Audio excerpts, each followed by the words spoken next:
15 de agosto de 2023, Washington. O Departamento do Tesouro anuncia que a dívida pública americana ultrapassou os 38 trilhões de dólares. Nenhum alarme tocou, nenhum mercado entrou em pânico. O mundo seguiu como se aquele número fosse apenas mais um registro burocrático, uma estatística distante demais para importar. Mas há algo profundamente perturbador nessa indiferença. 38 trilhões de dólares não é um número, é uma impossibilidade matemática disfarçada de contabilidade. Para visualizar, se você gastasse $1 milhão por dia, levaria mais de 100 mil anos para alcançar essa cifra. Se cada ser humano do planeta devesse sua parte, seria mais de $4 mil por pessoa, incluindo recém-nascidos e idosos sem conta bancária. E ainda assim nada aconteceu. Nenhum colapso foi declarado. Nenhum presidente renunciou.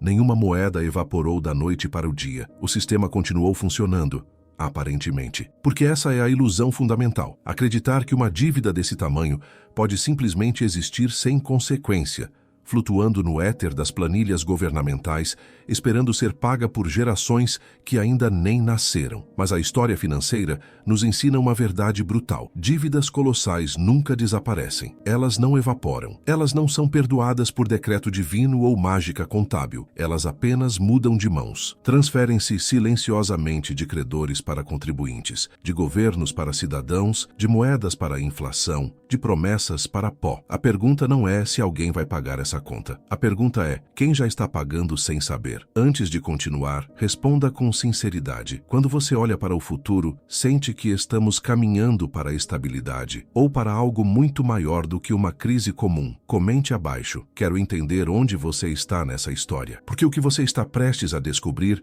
não é teoria conspiratória, não é sensacionalismo. É o funcionamento silencioso de um mecanismo que existe há séculos, refinado, sofisticado, invisível, projetado para transferir perdas sem anúncios, corroer riqueza sem violência, redistribuir poder sem eleições. É o sistema fazendo o que sempre fez: sobreviver. Não importa o custo, não importa quem paga. Se você busca entender o que a maioria ignora, inscreva-se. Aqui, o dinheiro ganha voz. Roma, século III depois de Cristo. O império mais poderoso da história enfrentava um problema silencioso. Suas legiões exigiam pagamento, suas fronteiras sangravam recursos e o tesouro imperial não conseguia mais sustentar a máquina. A solução não veio através de impostos declarados ou cortes anunciados, veio através da moeda. O imperador começou a diluir o conteúdo de prata nos denários. A moeda que pagava soldados, comprava trigo e movia o comércio. De 90% de prata pura,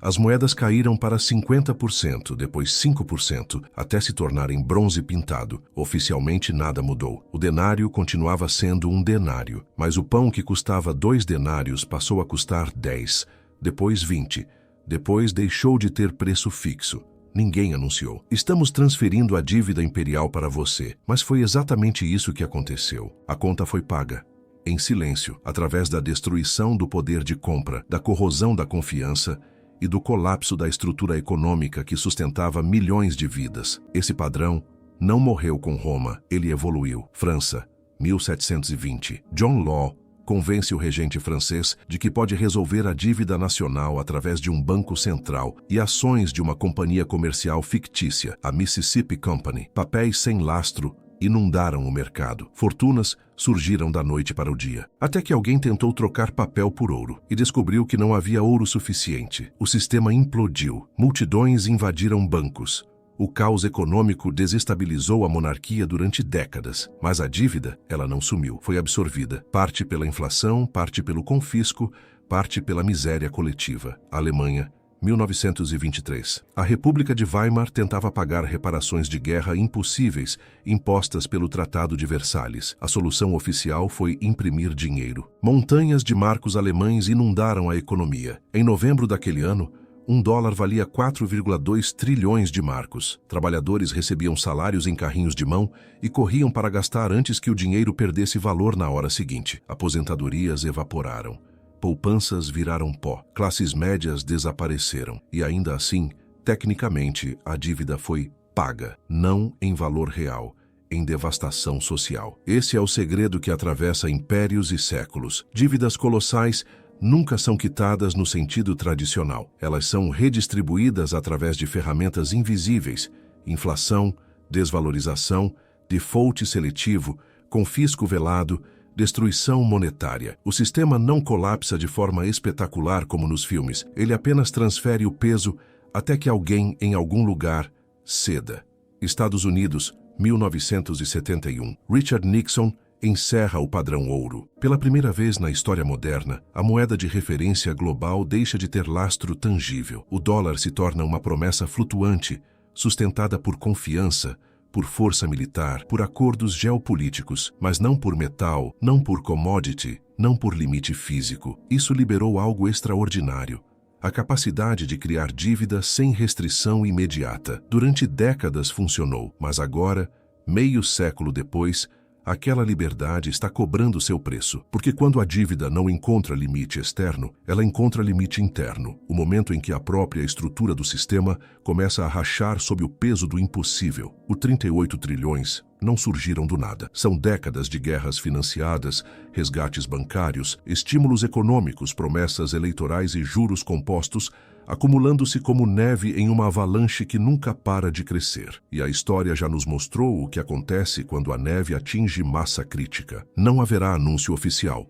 Não haverá declaração solene. Haverá apenas a transferência silenciosa para a moeda, para os preços, para o futuro, para você. A pergunta que ninguém faz publicamente é a mais importante. Se os 38 trilhões deles não podem ser pagos de forma convencional, como o sistema continua funcionando? A resposta está em um mecanismo tão elegante quanto brutal. A dívida não precisa ser quitada, ela precisa apenas ser rolada, refinanciada, perpetuada, enquanto o custo real é extraído de outro lugar. Funciona assim: o governo americano emite títulos de dívida, treasuries. Esses papéis são comprados por bancos centrais estrangeiros, fundos de pensão, investidores institucionais e pelo próprio Federal Reserve. Em troca, recebem promessas de pagamento futuro com juros. Quando esses títulos vencem, o governo não paga a dívida, emite novos títulos para cobrir os antigos. É um ciclo perpétuo, uma bola de neve contábil que nunca para de rolar. Mas há um detalhe crucial: para que esse sistema funcione, é preciso que os compradores continuem confiando. E confiança, em finanças, se traduz em demanda pela moeda. Enquanto o mundo quiser dólares, os Estados Unidos podem continuar emitindo dívida. O dólar não é apenas dinheiro, é o ativo de reserva global, a moeda em que o petróleo é vendido, a base dos contratos internacionais, o refúgio em tempos de crise. Isso cria um privilégio extraordinário. Os EUs podem imprimir a moeda que o mundo precisa usar. É como ter o monopólio do tabuleiro em um jogo onde todos são obrigados a jogar. Mas esse privilégio tem um preço oculto, e quem paga são justamente os países e pessoas que seguram dólares. Aqui está o truque invisível. Quando a dívida se torna grande demais, o Federal Reserve intervém, não através de impostos diretos ou confisco declarado, mas através da expansão monetária. Ele compra títulos do governo criando dólares do nada. Oficialmente, isso se chama flexibilização quantitativa. Na prática, é diluição. Imagine um aquário com 100 litros de água. Cada litro representa uma unidade de valor na economia. Agora, despeje mais 50 litros. O aquário não dobrou de tamanho. A concentração de cada litro original foi diluída. O mesmo acontece com a moeda. Quando bilhões de novos dólares entram no sistema, cada dólar existente vale menos. Não imediatamente, não de forma visível, mas gradualmente, através da inflação, da perda de poder de compra, da corrosão silenciosa. E isso não acontece apenas nos Estados Unidos.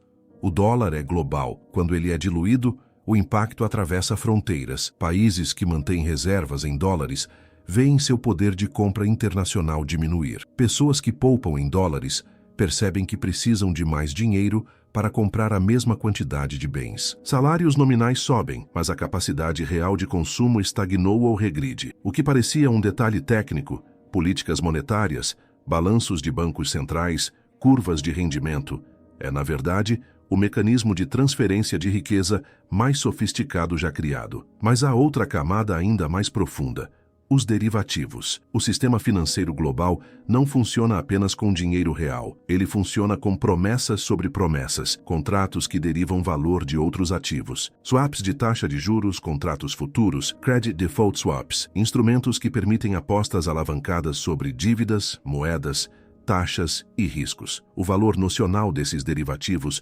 ultrapassa 600 trilhões de dólares, mais de 7 vezes o PIB mundial. Isso significa que o sistema financeiro está construído sobre uma pirâmide de exposições interconectadas, onde bancos devem a bancos que devem a fundos que devem a seguradoras, todos apostando que o outro lado vai honrar o contrato. Funciona perfeitamente, até que não funciona mais. 2008 provou isso. Quando um elo da corrente se rompeu, o mercado de hipotecas subprime, o contágio se espalhou instantaneamente. Bancos gigantes quebraram em dias, mercados congelaram.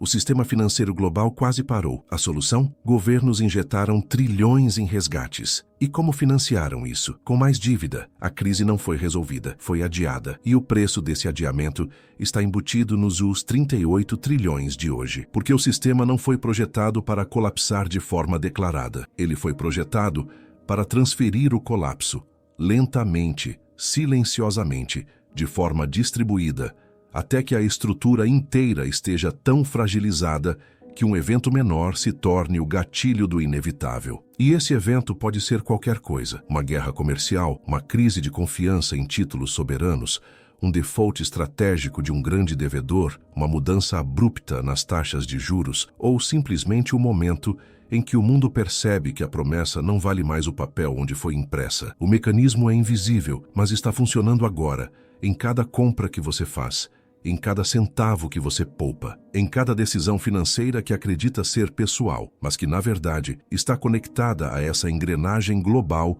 de dívida perpétua e transferência silenciosa. Em algum momento, um número deixa de ser apenas um registro contábil e se torna uma sentença histórica. 38 trilhões de dólares é exatamente isso. Não um valor a ser pago, mas um sinal de que o jogo mudou de fase. A grande revelação é simples e perturbadora.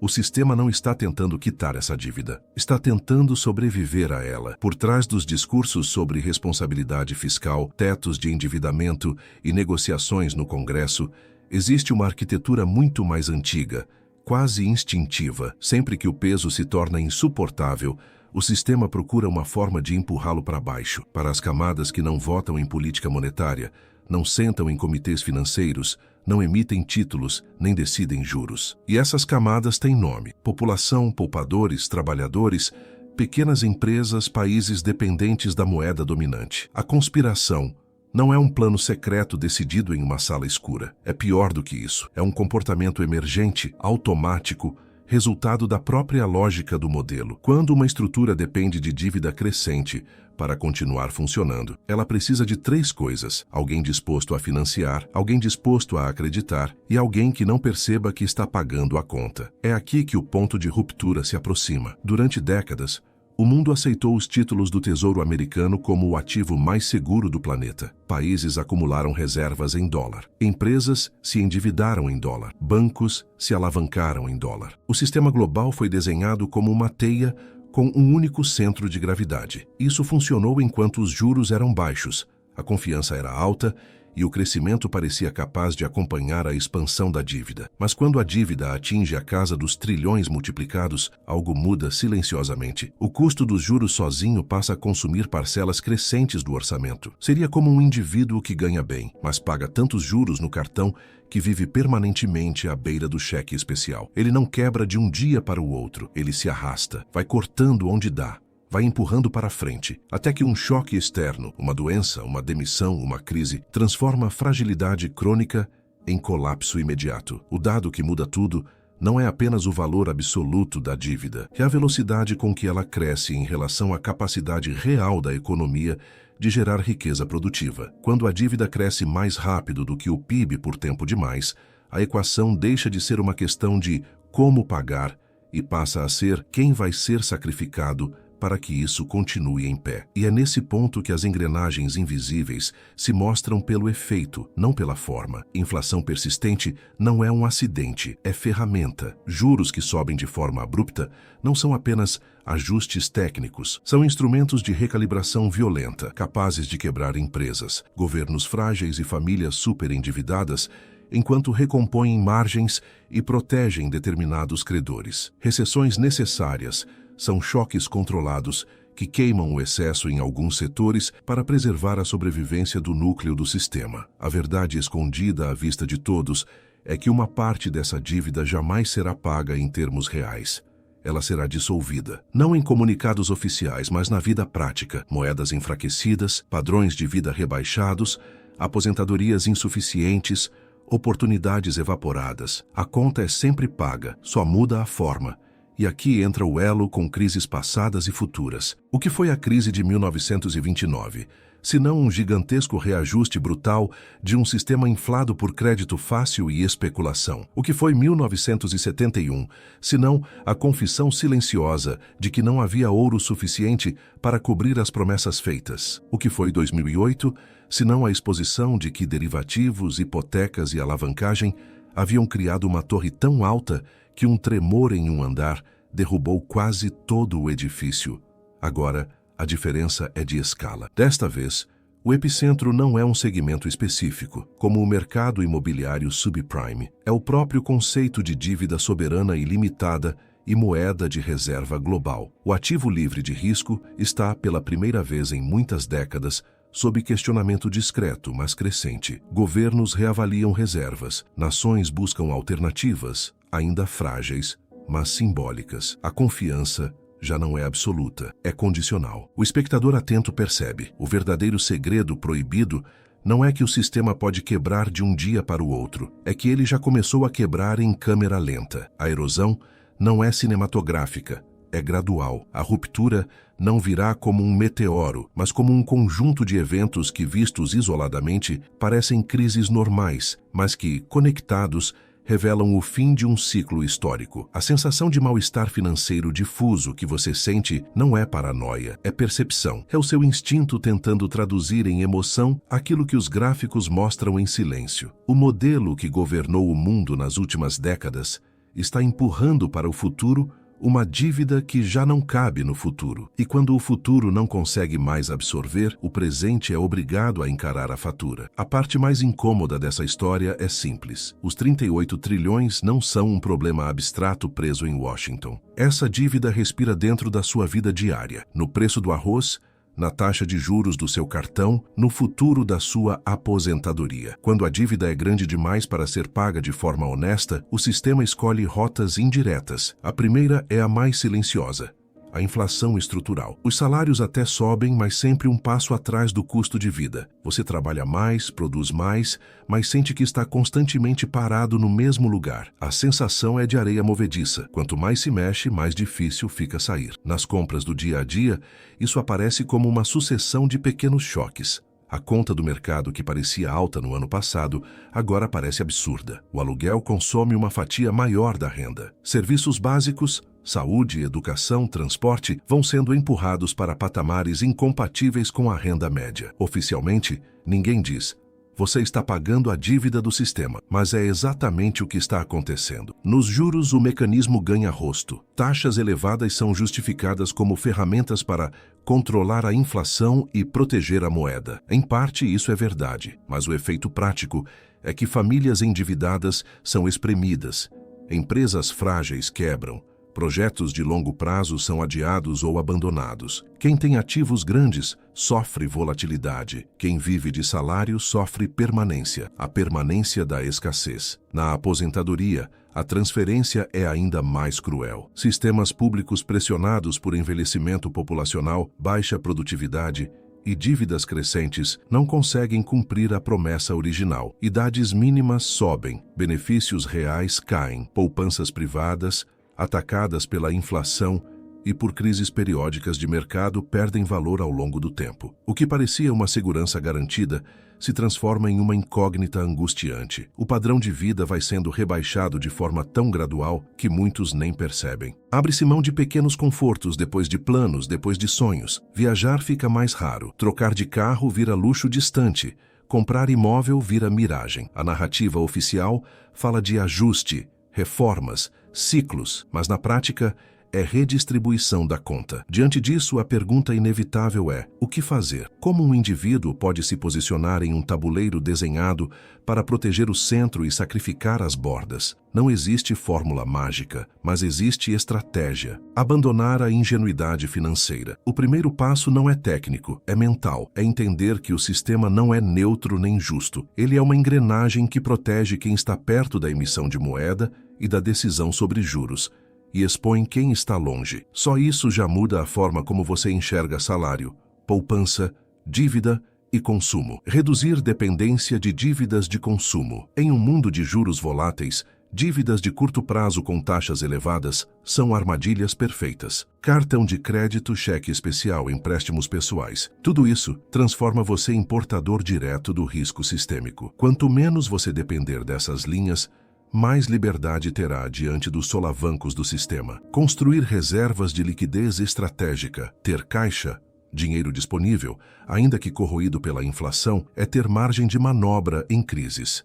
Crises são momentos em que ativos despencam, oportunidades aparecem e quem não tem liquidez vira refém de decisões desesperadas. Não se trata de acumular fortuna, mas de garantir meses de sobrevivência sem entrar em pânico. Diversificar além da moeda local. Se o jogo é de desvalorização gradual de moedas e diluição de poder de compra, concentrar tudo em uma única moeda é entregar seu destino a uma única decisão política. Diversificar, quando possível, em outras moedas, ativos atrelados a mercados externos ou instrumentos que reflitam economia global é uma forma de diluir parte desse risco. Buscar exposição a ativos reais. Em ciclos de dívida excessiva, ativos que têm base física ou utilidade concreta tendem a sobreviver melhor do que promessas puramente financeiras. Terras, imóveis bem localizados, participações em negócios reais, commodities, ouro não são garantias de riqueza, mas representam algo que não pode ser impresso com um decreto. Entender os riscos ocultos dos atalhos, promessas de retorno fácil,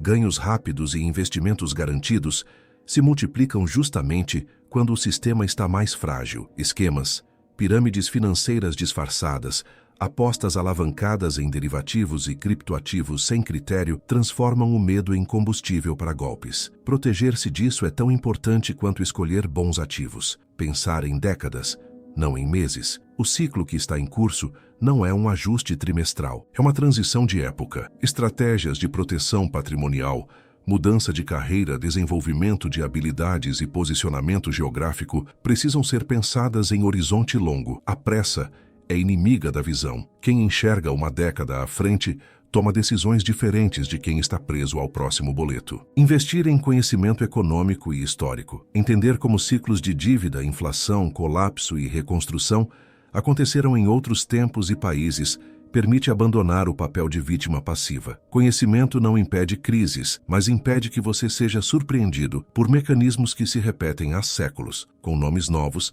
e embalagens modernas. Construir redes, não apenas contas bancárias. Em momentos de rupturas estruturais, capital social, pessoas, relacionamentos, cooperação, se torna tão ou mais importante do que capital financeiro. Famílias, comunidades, parcerias, redes profissionais resilientes oferecem alternativas quando sistemas formais falham ou ficam inacessíveis. Aceitar que segurança absoluta não existe, o sistema foi vendido como garantidor do conforto perpétuo, aposentadoria certa, moeda estável, crescimento contínuo. Esse contrato está sendo rasgado. Em seu lugar, surge um mundo mais incerto, mas também mais transparente para quem presta atenção. O objetivo deixa de ser segurança total e passa a ser resiliência máxima. No fim, o plano estratégico não é um manual de enriquecimento rápido, mas um mapa para atravessar uma época em que dívidas impagáveis serão inevitavelmente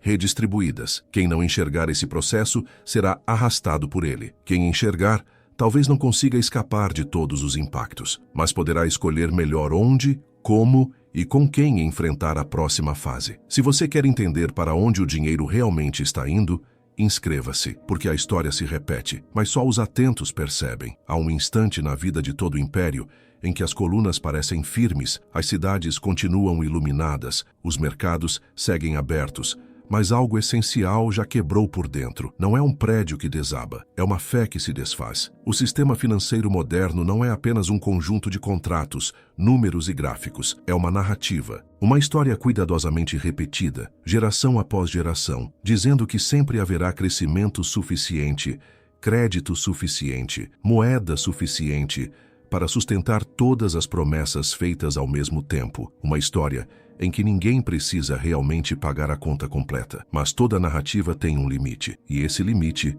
é a realidade. Quando uma dívida atinge a escala de dezenas de trilhões, ela deixa de ser apenas uma obrigação futura. Ela se torna uma sombra permanente sobre o presente. Ela se infiltra nas escolhas políticas, nos conflitos geopolíticos, nas taxas de juros, nas guerras silenciosas por recursos, nas decisões de bancos centrais, na ansiedade que você sente quando olha a fatura do mês e percebe que, apesar de ter feito tudo certo, continua apertado. O ponto cego é pensar que isso é apenas sobre dinheiro. Não é. É sobre tempo de vida. Cada nota impressa, cada título emitido, cada ajuste de taxa de juros é uma tentativa de reorganizar o tempo, de empurrar para o futuro um peso que o presente não aguenta, de fazer com que alguém em algum lugar trabalhe mais horas, adie mais planos, aceite mais renúncias, para que a ilusão de equilíbrio seja mantida por mais um ciclo. Existe um conceito que raramente é dito assim. O sistema precisa de crentes. Precisa que a maioria continue acreditando que o depósito é seguro, que a aposentadoria chegará,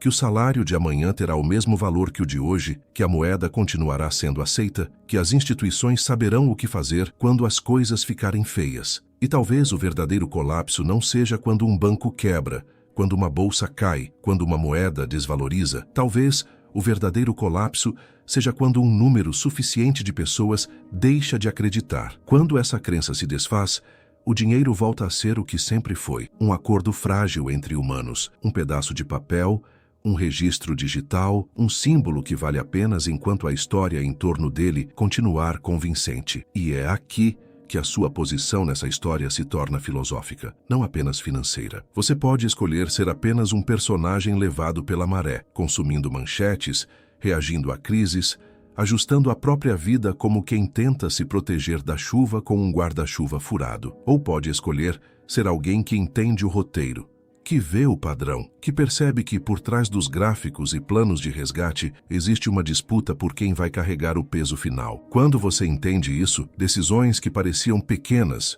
como gastar, poupar, no que estudar, em quem confiar, com quem se associar, ganham outra dimensão. Não são apenas escolhas pessoais, são táticas em um tabuleiro onde a regra principal é: quem não enxerga o jogo se torna peça dele. Talvez o futuro não traga um dia do colapso cinematográfico, com sirenes tocando e telas vermelhas anunciando o fim. Talvez o verdadeiro apocalipse econômico seja mais sutil, uma erosão lenta, uma sucessão de choques, uma acomodação forçada a um padrão de vida menor, acompanhada de discursos bonitos sobre transição, ajuste e responsabilidade. Mas, em algum momento, a máscara cai. As pessoas percebem que não foi azar, não foi apenas má gestão pontual, não foi um ciclo ruim, foi um modelo esgotado. E é nesse instante que a pergunta final aparece, nua, sem metáforas. Em que você realmente confia? No Estado, no mercado, na moeda, em reservas físicas,